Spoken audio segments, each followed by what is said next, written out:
Hello tout le monde, j'espère que vous allez bien. On se retrouve dans un vlog dans lequel je vais vous parler de 5 choses à normaliser dans l'alimentation. En fait, c'est des commentaires que je vois régulièrement sous des posts, que ce soit les miens ou des posts de d'autres personnes qui m'ont donné envie de faire cette vidéo-là. En même temps, je vais vous vlogger ce que je mange sur 2 jours, je pense. Pour ceux et celles qui ne me connaissent pas, moi c'est Margot, je suis coach et influenceuse fitness. Si vous voulez retrouver plein de conseils bienveillants concernant la musculation et la nutrition, vous êtes au bon endroit. N'hésitez pas à vous abonner à ma chaîne et également à mon compte Instagram. Avant de vous parler de la première chose à normaliser dans l'alimentation, je vais me faire à manger parce qu'il est midi, j'ai faim et Gwen arrive bientôt.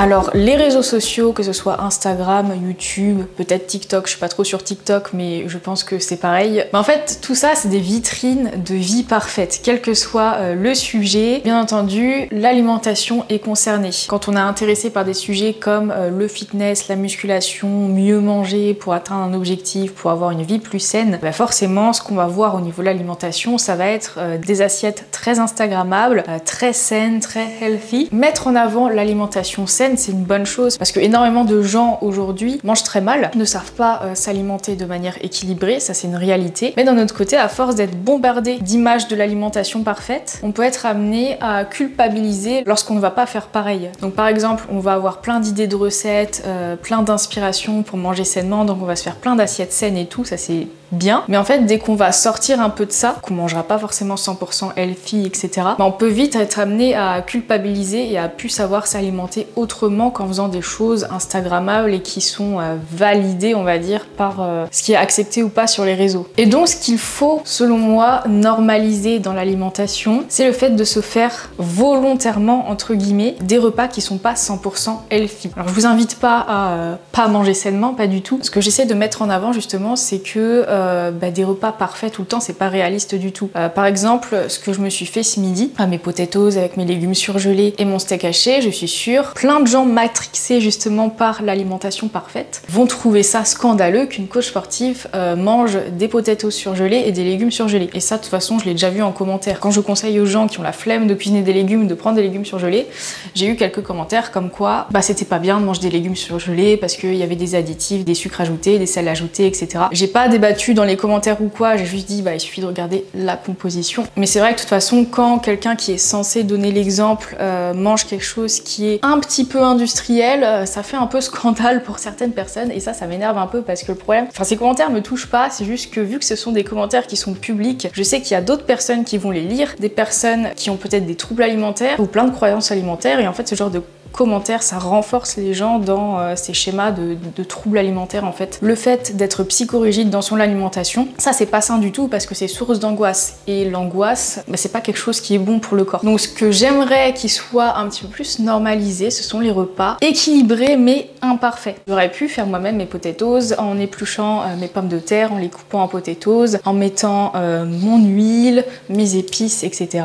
Mais la vérité c'est que je n'aime pas cuisiner. Donc je fais en sorte à chaque fois que mes plats soient extrêmement rapides à faire parce que la cuisine c'est pas une activité sur laquelle j'ai envie de passer du temps. Ça c'est propre à moi, il y a des gens qui adoreront cuisiner, faire un max de choses soi-même et ça c'est top, mais en réalité c'est que tout le monde n'est pas passionné de cuisine et tout le monde n'a pas énormément de temps à mettre dans la cuisine, donc des aliments comme des surgelés qui sont prêts en 10 minutes à la poêle ou au four, ça dépanne pas mal et ça permet quand même de manger équilibré. Certes il va y avoir un petit peu de graisse ajoutée, un petit peu de sel ajouté, etc. Après, il y a vraiment des options qui sont assez clean quand on sait lire les étiquettes, qu'on sait lire les macronutriments. Quand tu vois que le sel et le sucre n'arrivent pas en premier dans la liste d'ingrédients et qu'ils arrivent en tout dernier, voire pas du tout. Il existe des produits surgelés sans sel et sans sucre ajouté aussi.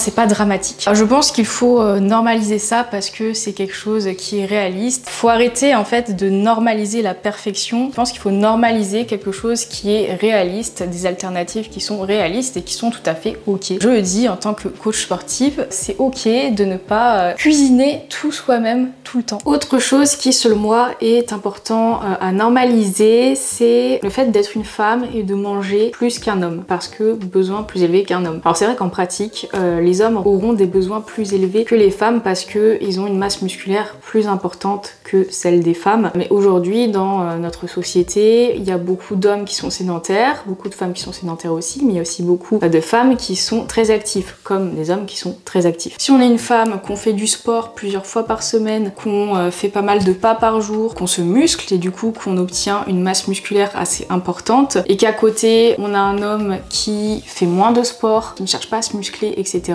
eh bien il est normal d'avoir des besoins un petit peu plus élevés. Et pourquoi je parle de ça, c'est que quand on voit une femme manger beaucoup, genre prendre un gros plat au restaurant ou juste se resservir, bah en fait, une fois sur deux, on va se prendre des réflexions en mode ah bah tu manges beaucoup pour une femme, ah bah attention, tu vas grossir, attention, ça va finir dans ton ventre ou dans tes hanches. Enfin plein de petites remarques comme ça pour charrier un petit peu, mais qui peuvent, enfin qui sont selon moi problématiques parce que c'est pas du tout le genre de truc qu'on dira à un mec qui se prend une grosse entrecôte frites au restaurant ou qui se resserre lors d'un repas de famille. Et voilà, vu que ma communauté est féminine à 95%, je pense que ces remarques-là, vous les avez entendues et je pense que vous avez remarqué aussi, si vous faites du fitness, de la musculation ou pas mal de sport, vous avez remarqué aussi que vous avez un appétit plus élevé et des besoins plus élevés et que parfois vous êtes amené à manger plus qu'un mec qui va être à côté de vous. Si vous prenez ce genre de remarques sexistes, hein, c'est des remarques sexistes clairement, voilà, ne vous remettez pas en question, dites-vous que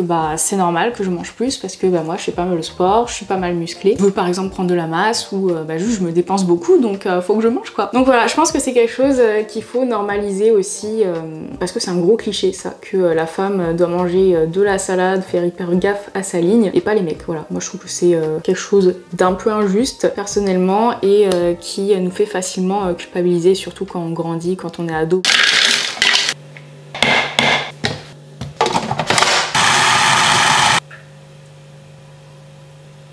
Regardez-moi ce banger. Ça va être trop bon en plus. Ça y est, il fait chaud maintenant. Tout à l'heure quand je suis allée marcher, j'étais en short et débardeur. C'est trop bien. Juste avant, pendant que je préparais ça, j'ai mangé 4 carrés de ceci. Mais j'ai pas filmé. Voilà, donc c'est du chocolat au lait au riz soufflé. J'aime trop. Et c'est le genre de truc qui se grignote très facilement. Et du coup, ça me fait penser à la troisième chose que j'aimerais normaliser un peu dans cette vidéo. C'est ok de ne pas toujours respecter sa diète. Ou de ne pas toujours manger diète, etc. Regardez, des morceaux, ça bloque. Trop bon. Alors quand on a un objectif physique de prise de muscle, de perte de masse grasse, avoir une diète, une stratégie alimentaire, c'est indispensable. C'est comme si on voulait aller à une destination en fait sans GPS. On va aller dans un petit village à l'autre bout de la France. Je sais pas du tout où c'est. Si j'y vais sans GPS, ça va être très compliqué. Atteindre un objectif de perte de gras par exemple sans stratégie alimentaire, c'est un peu pareil. Mais on est humain, on n'est pas des robots. Ça veut dire qu'il y a forcément des moments où on va pas respecter sa diète. Pour des raisons par exemple sociales, on est invité au resto ou un repas de famille, dans ces cas-là, on mange ce qu'il y a, on profite avec les autres et ça, c'est tout à fait ok et je vous encourage pas à ramener votre tupperware si vous avez un objectif lors de vos repas de famille, à moins que vous prépariez une compétition où là vous n'avez pas le choix. Ce qu'on cherche à faire en améliorant sa diète, c'est améliorer son mode de vie en général et améliorer son mode de vie, ça veut pas dire couper ses liens sociaux, couper les repas de famille, couper les restos, couper les petits plaisirs, par exemple ça là, ce que j'ai mangé juste avant, le chocolat au lait au riz soufflé. Bon là je suis plus en perte de gras, du coup je l'ai terminé ma perte de gras. Si j'avais été en perte de gras j'aurais évité, mais enfin voilà, je suis sur un produit bourré de sucre qui va pas être recommandé pour la santé, mais je sais que j'en mange en quantité modérée, un petit peu tous les jours et c'est totalement ok. En fait on a le droit d'avoir des plaisirs alimentaires comme ça qui sont sucrés, où il n'y a pas de vitamines, pas de minéraux dedans, qu'on va appeler entre guillemets calories vides. J'aime pas ce terme, mais c'est comme ça que beaucoup vont appeler ce genre d'aliments. C'est ok d'en avoir dans son alimentation un peu tous les jours si on aime bien ça, dans le cadre d'une alimentation équilibrée. Je suis sûre, si je poste une vidéo de mon alimentation sans aucun contexte, je dis que je suis coach sportive et je mange ça, il y en a qui vont crier au scandale. Il faut savoir que ce genre d'aliment, consommé avec modération dans le cadre d'une alimentation équilibrée, ne va pas vous ruiner la santé, ne va pas vous faire grossir. Voilà. C'est pour ça que je pense qu'il faut pas crier au scandale lorsqu'on voit quelqu'un manger ça et qu'il faut prendre du recul par rapport aux aliments pas sains entre guillemets, dans le sens où en fait c'est pas sain selon le contexte. Si on mange que ça, ouais, c'est pas sain. Si on en mange un petit peu tous les jours dans le cadre d'une alimentation équilibrée, comme je le répète tout le temps, oui c'est sain si ça nous fait plaisir, parce que se faire plaisir, ça fait partie d'un mode de vie sain. Une vie sans plaisir, selon moi, et je pense on sera tous d'accord là-dessus, n'est absolument pas saine.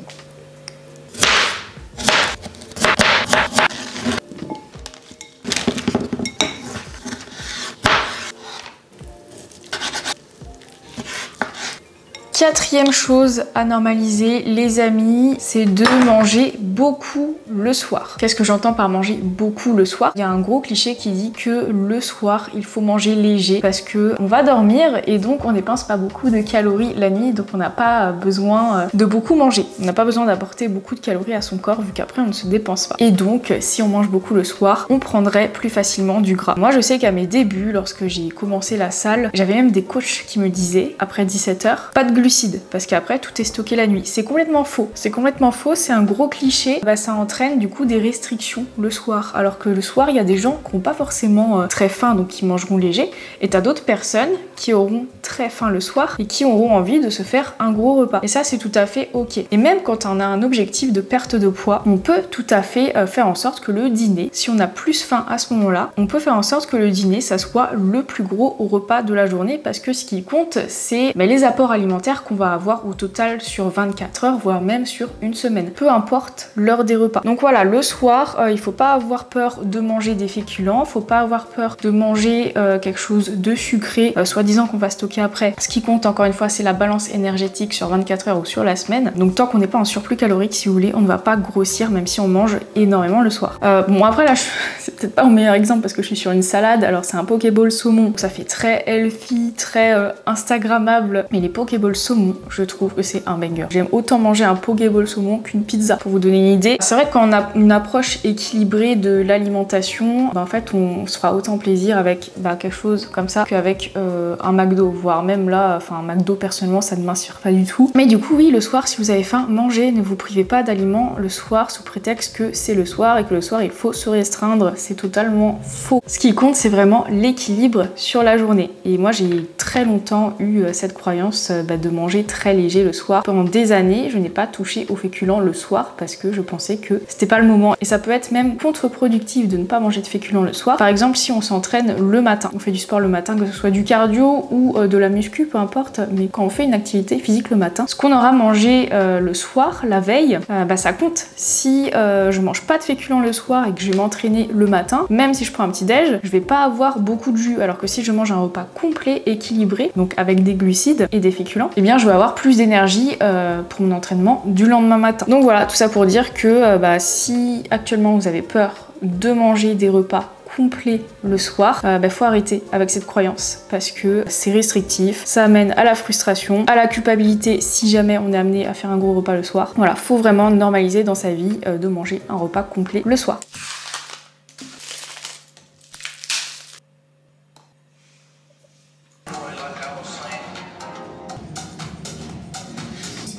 Adapté à tous les niveaux.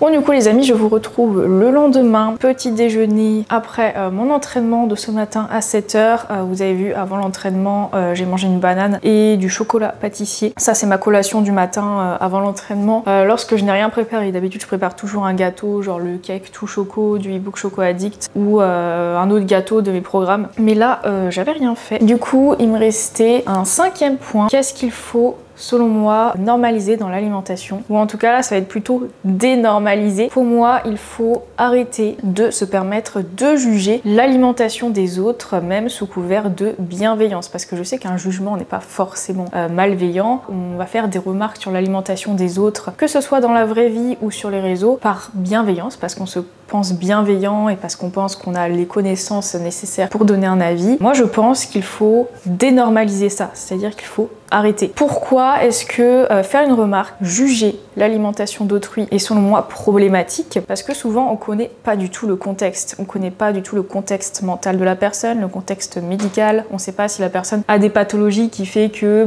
elle peut pas consommer trop de légumes par exemple. Ça arrive pour les personnes qui ont des problèmes d'intestin de limiter la consommation de fibres et donc de légumes, et ces gens-là on va leur dire ah bah tu manges pas assez de légumes. Voilà, on va émettre un jugement sans connaître le contexte. Ça peut être aussi une personne en recovery de troubles alimentaires qui réintègre des fear food dans son alimentation. Donc les fear food souvent c'est des aliments qui sont industriels et qu'on va qualifier comme pas sains entre guillemets. Je mets des guillemets parce que pour moi aucun aliment est sain ou pas sain. Enfin on peut pas catégoriser les aliments comme ça sans aucun contexte justement. Donc une personne qui va par exemple se manger un McDo. Par exemple il va se manger un McDo et quelqu'un à côté lui dit ah tu manges McDo c'est pas bon pour la santé, tu devrais faire attention. Ça pour quelqu'un qui justement avait le McDo comme fear food et essaye d'intégrer le McDo juste pour ne plus avoir peur de manger McDo ou de manger industriel, en fait ça va pas l'aider du tout, au contraire ça va faire que cet aliment va rester un fear food. Et ensuite la personne va culpabiliser et c'est suffisant pour qu'elle replonge dans les troubles alimentaires. Donc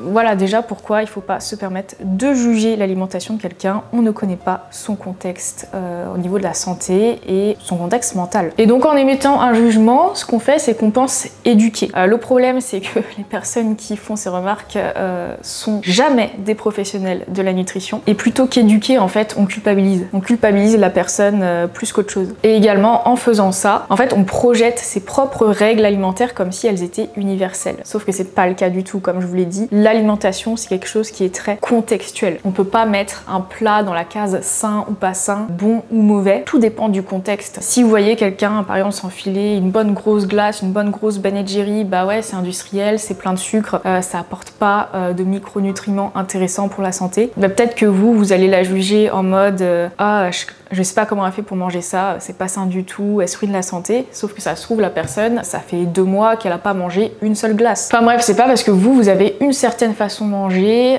c'est pas parce que vous avez des croyances alimentaires, parce que souvent les personnes qui se permettent de juger ont énormément de croyances alimentaires dont elles pourraient se passer. Faut pas projeter ça sur les autres. Voilà. Je sais pas si vous remarquerez, mais en général, les professionnels de santé, les professionnels de la nutrition, ce sont jamais les personnes qui vont se permettre de juger l'alimentation des autres, en dehors bien sûr des consultations. Mais normalement, une bonne diététicienne ou un bon diététicien, vous n'allez pas le voir au restaurant ou lors d'un repas de famille faire des commentaires sur l'assiette des autres. En général, c'est les gens qui pensent beaucoup s'y connaître et qui n'y connaissent pas grand-chose qui se permettent d'émettre des jugements. Également, si on juge l'alimentation de quelqu'un sur les réseaux sociaux en mettant un commentaire, il faut savoir que ce commentaire va pas juste atteindre la personne qui a fait la publication que vous commentez. Le commentaire peut être lu par des milliers de personnes, dont des personnes qui vont souffrir par exemple de troubles alimentaires ou qui vont avoir beaucoup de croyances alimentaires et qui essayent de se sortir de ça. Et en fait, en mettant un commentaire qui émet un jugement, vous allez peut-être renfoncer des personnes qui souffrent de troubles alimentaires juste parce qu'elles ont lu vos commentaires. Franchement, quand on essaye de sortir des troubles alimentaires, il suffit de pas grand chose. Il suffit d'un tout petit déclencheur pour retomber dedans. Et je sais de quoi je parle parce que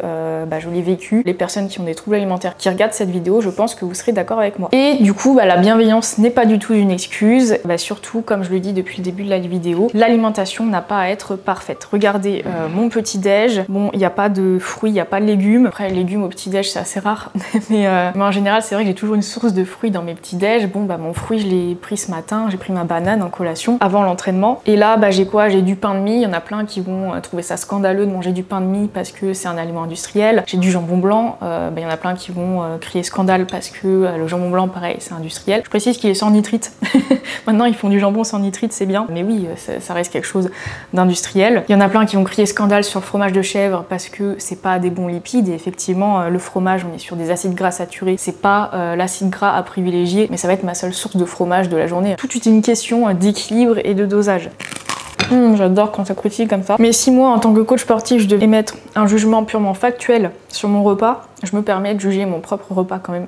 Eh bien, effectivement, on a du pain de mie, c'est industriel, on a du jambon, c'est industriel. Mais c'est totalement ok parce qu'on a une source de glucides avec le pain de mie. On a des sources de protéines avec le jambon et le fromage de chèvre. Donc on va avoir un petit déj qui va être satiétogène sur la durée. Et en plus, il est pris juste après un entraînement. Donc source de glucides plus de protéines, c'est top parce que ça permet d'améliorer la récupération. Et également, je me fais plaisir. Je kiffe ce petit déj, c'est super bon, ça croustille, le fromage de chèvre fondu sur le pain, c'est un banger. Donc j'aurais pas envie de grignoter dans la journée, enfin en tout cas dans la matinée, parce que mon plaisir alimentaire sera satisfait. Et donc une personne qui va se forcer à manger hyper healthy, jamais d'aliments industriels lors de ses repas, vraiment la personne se fait des repas parfaits, ultra bio, machin, mais qui va quand même ressentir une certaine frustration parce qu'elle s'interdit plein de choses. Si cette personne ensuite, en fin de journée, craque sur des bonbons, des gâteaux, des trucs industriels comme ça, en fait son alimentation elle sera pas saine du tout parce que elle va se forcer à manger hyper sainement pour au final craquer sur des choses qu'elle va considérer comme pas sain du tout. Ça va être une source d'angoisse. L'angoisse, c'est pas bon pour la santé. Ça va la faire culpabiliser et ça va faire qu'elle va développer des troubles alimentaires. Là, c'est absolument pas ça en fait, les troubles alimentaires. Donc voilà pourquoi manger sainement à 100%, c'est pas forcément une bonne idée, surtout si on se force.